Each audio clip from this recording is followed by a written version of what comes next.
In the dawning light, a gardener contemplates the flower that has just bloomed. He admires it, cares for it, ensures it has enough water and light.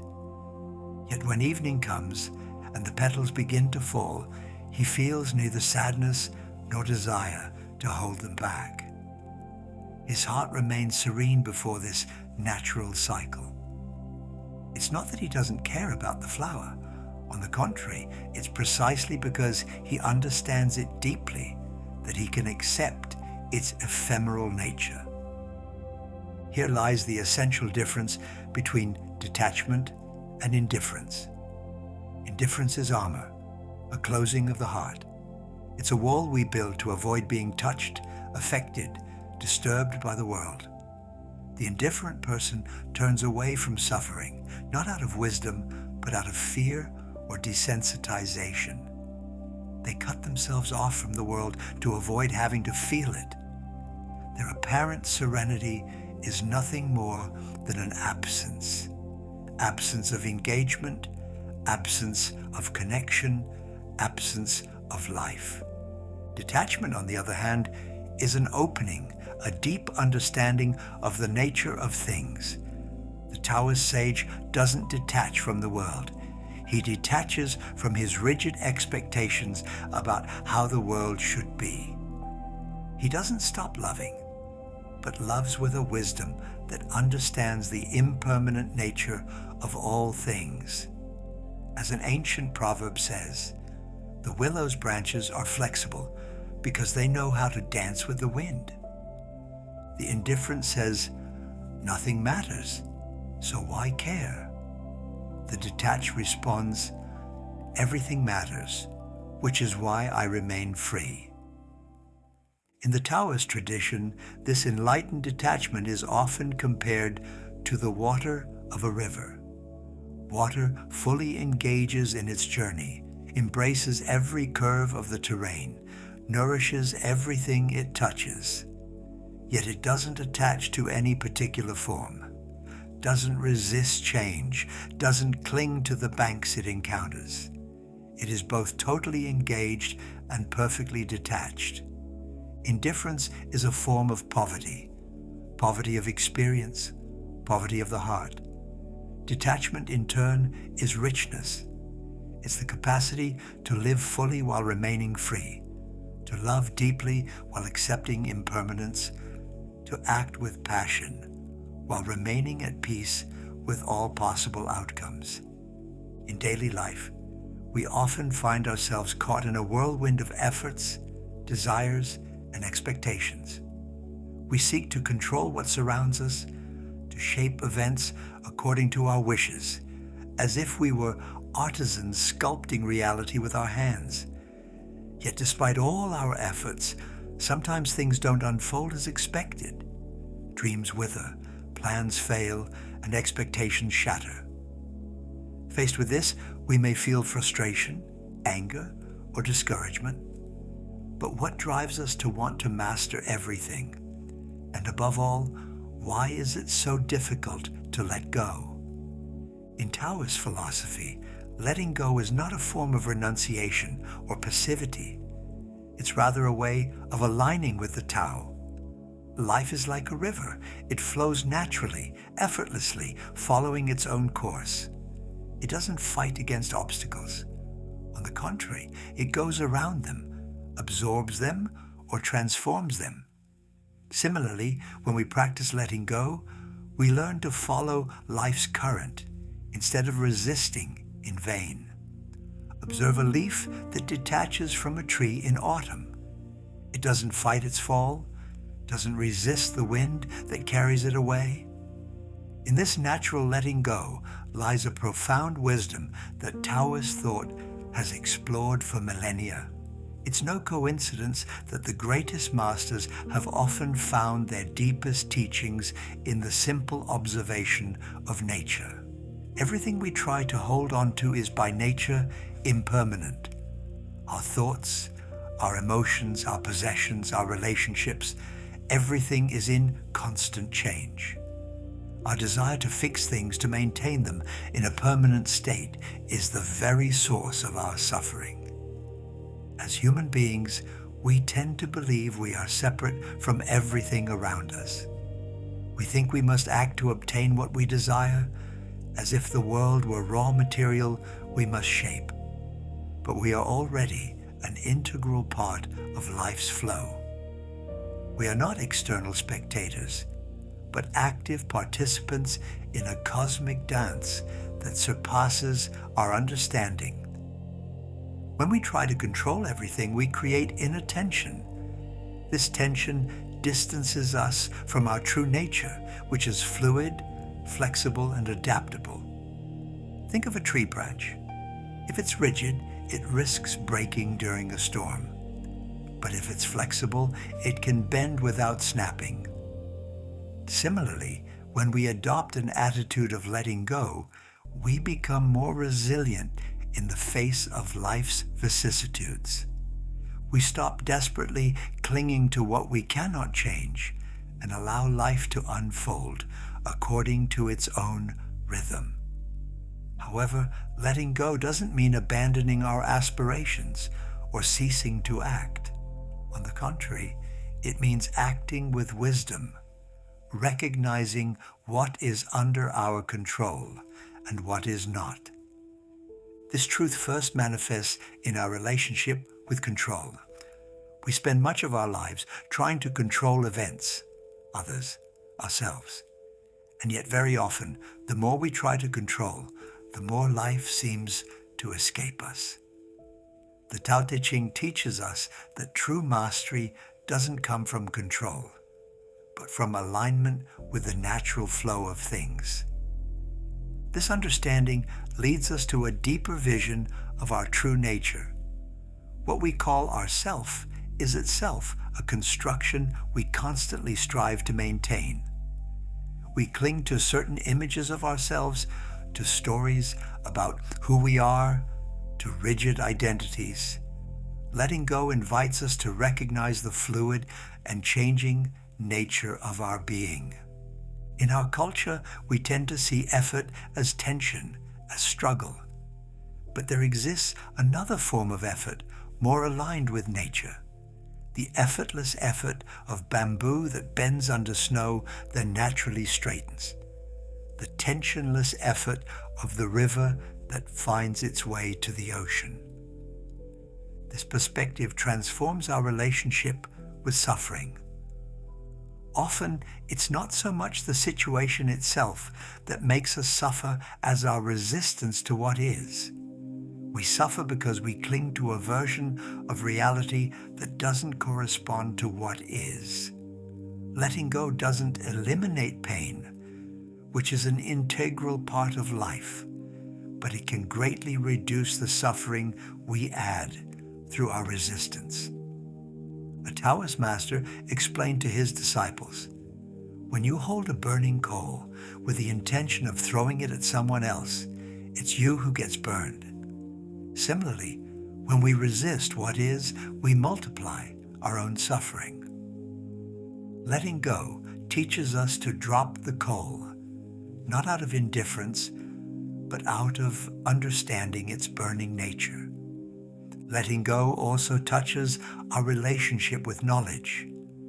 The human mind constantly seeks to understand, categorize, master through knowledge. And yet, as the Tao Te Ching suggests, the highest understanding sometimes comes from the ability to let go of our certainties, to welcome the mystery of existence without seeking to reduce it to our limited concepts. This wisdom extends to our search for meaning. We are often obsessed with finding a definitive meaning to our existence, an ultimate answer to our existential questions. Letting go invites us to another perspective. What if meaning weren't something to be found, but something that emerges naturally when we stop seeking it so desperately? The paradox of letting go is that it itself requires a form of practice. We cannot force letting go. That would be contradictory. We can, however, cultivate the conditions that favor it. like a gardener who prepares the soil while knowing he cannot make plants grow by will alone.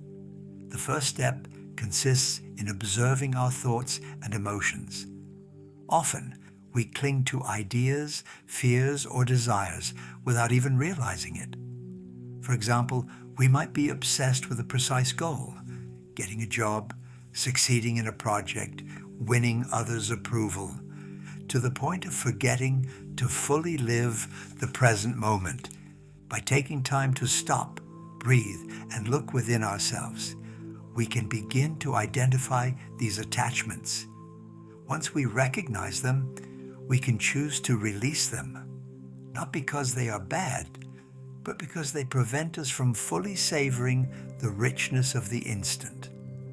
A valuable tool for this is conscious breathing. When we feel anxiety or frustration rising, we can simply place a hand on our heart and take a few deep breaths. By focusing on our breath, we bring our attention to the present, to what is here and now.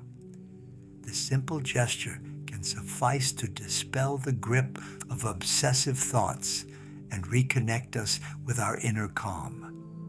Another key to letting go is learning to trust life's process. This might seem abstract, but in reality, it simply means recognizing that many things escape our control, and that this is perfectly fine. For example, imagine planting a seed in your garden. You can water it, nourish it, give it light, but you cannot force the seed to germinate. It will follow its own rhythm, guided by invisible forces. Similarly, in our lives, events take the time they need to unfold. By accepting this, we free up a great amount of mental and emotional energy that we previously wasted trying to control everything.